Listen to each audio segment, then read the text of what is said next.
मेरे प्रिय, आज की इस संध्या को शुरू करूं उससे पहले आप सबका इस प्यारी सी ओशो की संध्या में बहुत बहुत स्वागत। इस आश्रम में आपका स्वागत।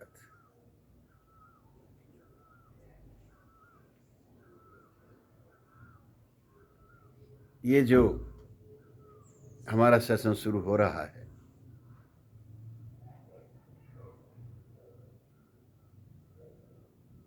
इसकी एक थीम है, इसका एक कंसेप्ट है, इसका एक विजन पर है। ये ओशो के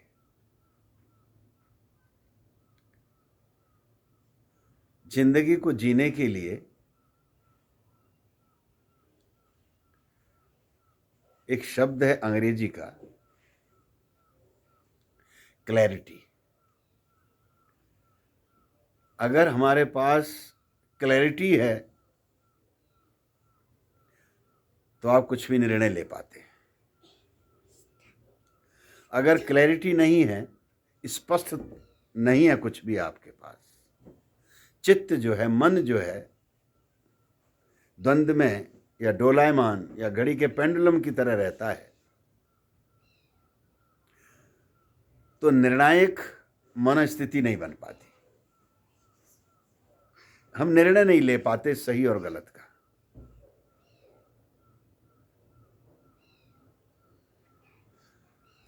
तो क्लैरिटी का होना बहुत आवश्यक है।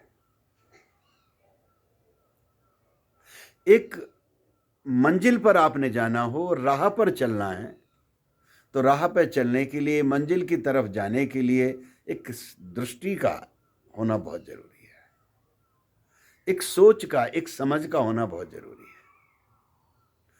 आपकी सोच विधायक होती है, सकारात्मक होती है, ठीक ठीक होती है, तो राह पर कदम आपके गतिमान होते हैं,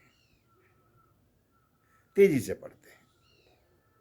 अगर स्पष्ट नहीं है तो राह पर भी कदम जो है लड़खड़ाते हैं। मंजिल अगर आ भी जाए तो उतनी खुशी नहीं होती है। लड़खड़ाते कदमों से मंजिल इतनी आसान नहीं होती, इतनी सरल नहीं बनती।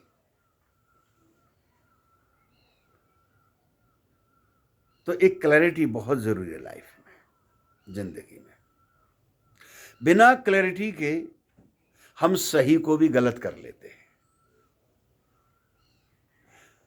क्योंकि सही देखने के लिए भी आंख चाहिए, समझ चाहिए, बोध चाहिए। और वो बोध, वो समझ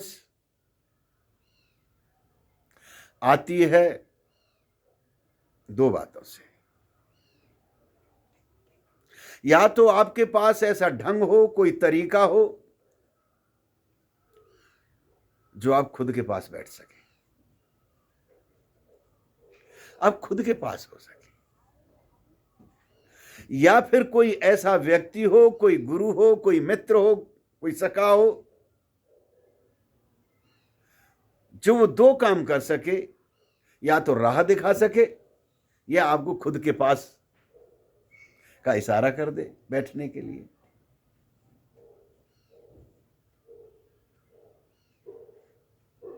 तो क्लैरिटी आ जाएगी, दृष्टि आ जाएगी, समझ आ जाएगी। मेरे देखे जिंदगी को जीने के लिए एक गहरी समझ होना बहुत जरूरी है। जगत में जिंदगी के जीने के लिए कुछ बातें, कुछ चीजें साफ साफ होना बहुत जरूरी है, अन्यथा चित्त बड़ी पीड़ा में गुजरता है, बड़ी पीड़ा से में जाता है। तो इसकी एक थीम है इस सेशन की,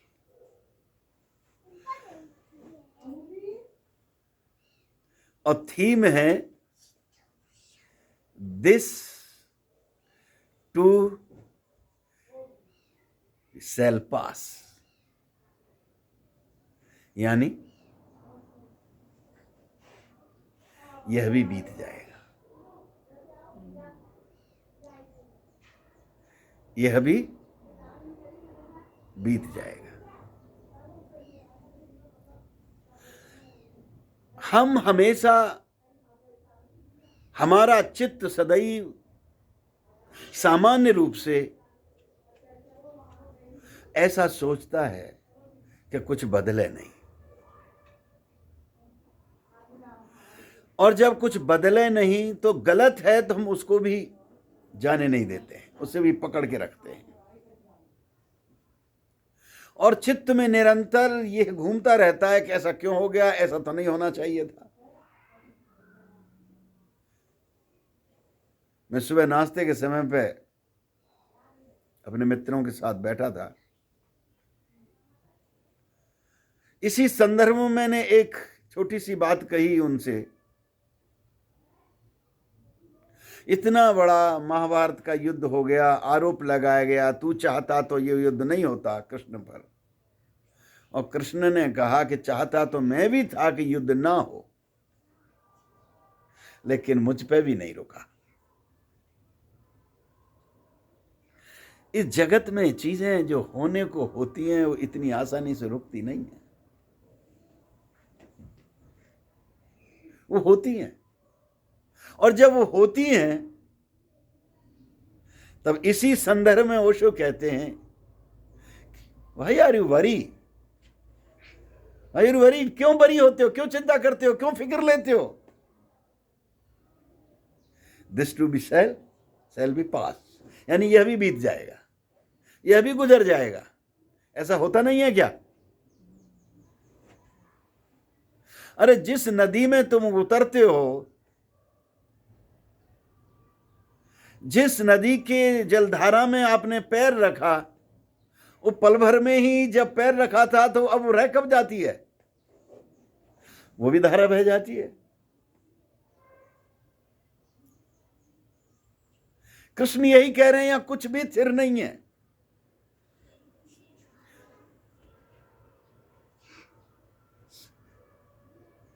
सब अस्थिर है, यानी सब पास हो रहा है, सब गुजर रहा है।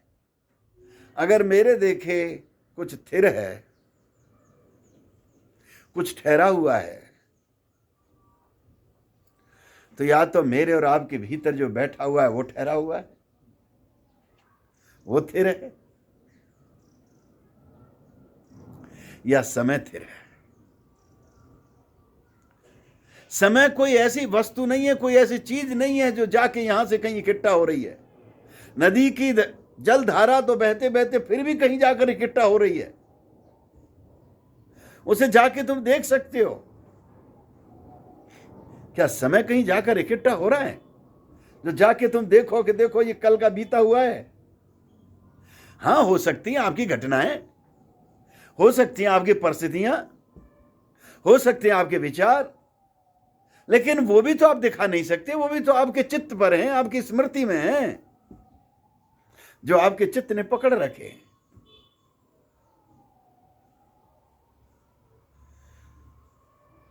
ये बड़ी छोटी छोटी सी कुछ बात हैं जो जीवन में रोशनी ले आती हैं, उजाला ले आती हैं। ध्यान और कुछ नहीं है, जीवन में उस उजाला लाने का नाम है, उस आंख का नाम है, उस बोध का नाम है, उस दृष्टि का नाम है। बात दृष्टि की तो है, और क्या है? किसी को पत्थर नजर आता है बड़ा खराब सा, किसी को उस पत्थर में मूर्त दिखाई देती है। जिसके पास दृष्टि है, जिसके पास आंख है, जिसके पास कला है, रख दो कोई भी पत्थर उसके पास लाके, उसे तराश के भगवान बना देगा। तो हर पत्थर में मूर्त है। इसी तथ्य पर, इसी फंडामेंटल पर, इसी आधार पर हर बुद्धों ने कहा तुम्हारे भीतर भगवान है,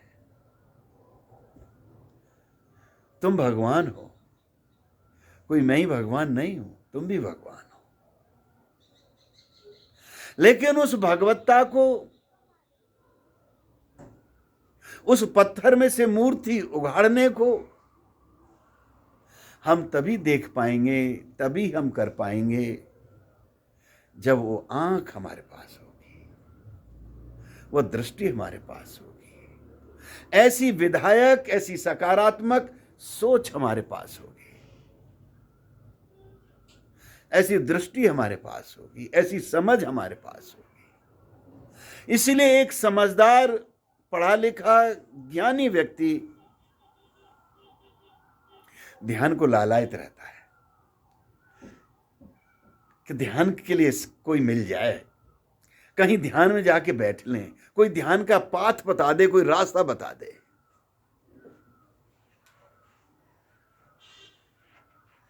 अन्यथा जरूरत क्या है, इससे मिलने वाला क्या है? आपके पास जो होता है वो और छिन जाता है। इसमें तो जो आपके पास होता है वो छिन जाता है, और जो छिनता है यहां, छिन जाने पर, गिर जाने पर, उससे निकल जाने पर पता लगता है कि मैंने क्या पकड़ रखा था, मैंने क्या इकट्ठा कर रखा था, जिसे मैं हीरा मोती समझकर, उसे मान, प्रतिष्ठा, सम्मान समझकर, उसे जीवन का सब कुछ समझकर थामे रखता था। कैसी भूल में, कैसी गलत फहमी में, किस भ्रम में जी रहा था, यह दिखाई पड़ता है ध्यान में आने पर। इसीलिए हम पल भर का भी समय मिलता है तो वो चाहता है ऐसा व्यक्ति कि मुझे आंख बंद करो, बैठ जाओ, आंख बंद करो, बैठ जाओ। ऐसे पथ के लिए, ऐसे रास्ते के लिए, उस पत्थर में से मूर्ति को तराशने के लिए, या उस मूर्त को और खूबसूरत गढ़ने के लिए, निखार देने के लिए, और रोशनी को बढ़ाने के लिए हम इस संध्या को शुरू करते हैं। ओशो ने बहुत छोटी छोटी सी बातें हमारे सामने रखी हैं, और ओशो की सबसे बड़ी खूबी यह है कि वो जिंदगी से हमें कहीं दूर नहीं ले जाते। हो सकता है बीच में कुछ धर्माचार्यों ने, कुछ लोगों ने जिंदगी के विरोध में खड़ा कर दिया, और आश्चर्य की बात यह है कि जिस धर्म को हम सनातन कहते हैं, उसी में पलने वाले, रहने वाले लोगों ने, उसी को मानने वाले लोगों ने हमें जिंदगी के विरोध में खड़ा कर दिया। सनातन का मतलब ही तो है जो कल था वही आज है, जो आज है वही कल होगा, जो कल ताजा था वो उतना ही ताजा आज है, और उतना ही ताजा फिर रहेगा। वो तो नदी की तरह है। तो ऐसे धर्म के मानने वालों ने हमें जिंदगी के विरोध में खड़ा कर दिया। और ओशो की खूबसूरत और प्रीतिकर बात यह है, जो बड़ी बेसिकल है, जो बड़ी आधारभूत जीवन का तथ्य है, कि वो हमें जिंदगी के प्रेम में, जिंदगी की खूबसूरती में ले आते हैं, हमें अपने ही प्रेम में डाल देते हैं। अपने से दोबारा प्रिय कुछ हो नहीं सकता ना। और जिसे अपना ये खूबसूरत चेहरा नजर आने लगता है, फिर उसके लिए यहां कोई कुरूपता नहीं बच जाती। मैं आपको सच बताऊं, मुझे परमात्मा ने ऐसे बड़े सौभाग्य दिए कि मैं बहुत बार प्रेम में पड़ा, बहुत बार प्रेम में पड़ा हूं। और इस धरती पर प्रेम एक ही जानना जाता है, लड़का लड़की का, स्त्री पुरुष का। वो बड़ी आसानी से समझ आ जाता है, क्योंकि जिंदगी के बड़ा करीब है, और इतना करीब है कि अगर ये मिलता नहीं तो मरने मारने के लिए व्यक्ति मरने को तैयार हो जाता है। मुझे भी जीवन में जब नहीं मिला पहला पहला प्यार तो मैं भी मरने के लिए पूरा तैयारी कर दी मैंने। वो मरा नहीं, अलग बात है, बचा लिया डॉक्टर्स ने। लेकिन देखो तो से वो नहीं मिला तो मरने के लिए तैयार हो गया। फिर जीवन में वर्षा आई और फिर पा लिया कि शायद मेरा जीवन का ये विराम लगने वाला है। और वर्षा के आते आते मुझे ये दिखाई पड़ता था हर लड़का लड़की के अंदर कि सब खूबसूरत है, सब प्यारा है। जब मैं कहीं किसी लड़का लड़की को साथ देखता था और प्यार में देखता था तो बेहद आनंद हर्षित होता था कि भगवान ने क्या सौभाग्यशाली बनाया है इनको। कुरूप नजर नहीं आता, दूसरा नहीं नजर आ जाता, अपना ही सब दिखाई पड़ता है। जब तुम्हें अपना ही खूबसूरत, अपने प्रेम में जब जाते हो तो गोशो की क्या खूबसूरत बात है कि वो हमसे ही हमारा चेहरा हमारे सामने प्रकट कर देते हैं। और किसको अपने चेहरे से कोई विरोध करेगा, कोई दूर जाएगा। जिसके पास जो जैसा होता है वो उसको वैसे ही सजाता संवारता है और प्यारा बनाता है। तो हमें एक मौका मिला है, हमें एक अवसर है हमारे पास कि हम और अपने को सजाएं, संवारें, खूबसूरत बनाएं। और ध्यान से बढ़कर, वैसे तो कुछ आए हुए उनको ले आना। हाँ, राम आ गया, रहने दो, राम आ गया। कोई और नहीं हो सकता। ओशो, जैसा मैंने कहा कि जीवन से दूर नहीं जाते, जीवन के प्रति, जिंदगी के प्रति प्रेम में डालते हैं हमें। अगर सनातन में, प्राचीन धर्मों में संध्या में भगवान का नाम लेना, पूजा पाठ करना था तो कोई ओशो ने उसे दूर नहीं कर दिया।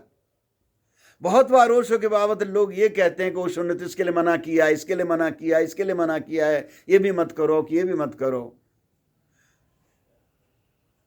ओशो कभी मना नहीं कर रहे किसी बात के लिए। तुम वो मत करो जो तुम्हारे ऊपर थोपी गई हैं चीजें, जो तुम्हारे अंतर से, तुम्हारे प्राणों से, तुम्हारी आत्मा से नहीं हो रहा है, तुम वो मत करो। जो तुम्हारे प्राणों से हो और वो कुछ भी हो उसे कर डालो, उसमें सुकून मिलेगा, चैन मिलेगा, आनंद आएगा। तो संध्या काल भी, ये शाम का वक्त भी ओशो ने संध्या सत्संग, संध्या दर्शन, व्हाइट रॉब, ब्रदरहुड, ये सब दिए कि आप बैठ सको अपने पास। दें सुबह से नित्य कर्मों से, दिनचर्याओं से निवृत्त होकर सुबह शाम जो भी हम काम करते हैं थोड़ा सा समय संध्या में निकाल दें, थैंक्सफुल होने के लिए, धन्यवाद से भरने के लिए। तो हमारे पास जो ये वक्त होता है, ये समय होता है, हमें सिर्फ धन्यवाद से भरने के लिए ओशो ने एक इशारे किए हैं, हमें एक मौका दिया है। तो गीत संगीत के साथ हम शुरू करते हैं इसे, और वो भी इसीलिए कि जो हमारी एनर्जी स्टोर रहती है, संचित रहती है, वो ऊर्जा, वो शक्ति हमारे पूरे चारों ओर फैल जाए, एक हमें और खिलावट आ जाए। आप ऐसे समझें, एक किसी फूल की झाड़ पर कली बने, है तो कली भी फूल ही, पर आप फूल तो नहीं कहते ना उसे। ध्यान की एक ऐसी अवस्था होती है जो कली की तरह होती है, और कुछ समय जब उसको मिलता है, वही कली जब अपने पंख फैलाती है और खिलती है तो उसमें खूबसूरती आ जाती है, उसमें सुगंध आ जाती है, खुशबू आ जाती है। ऐसे ही ये गीत संगीत में जब हमें झूमने का, अपनी फीलिंग्स को एक्सप्रेस करने का, भावनाओं को अव्यक्त करने का अवसर मिलता है, तो जो ऊर्जा आपकी कली बनी हुई थी वो आपकी फूल बनती है, खूबसूरत सुगंध फूल बनती है। तो उसके लिए ओशो खूब अवसर देते हैं, फिर एक साइलेंस का मौका देते हैं, फिर ओशो कुछ बोलते हैं हमारे बीच में। इस तरह से हमारी संध्या पूरी होती है। तो मैं आपका स्वागत करता हूँ और प्रवेश करते हैं। अपना सिर धरती पर रखकर प्यारे प्रभु के चरणों में नतमस्तक हो जाएं।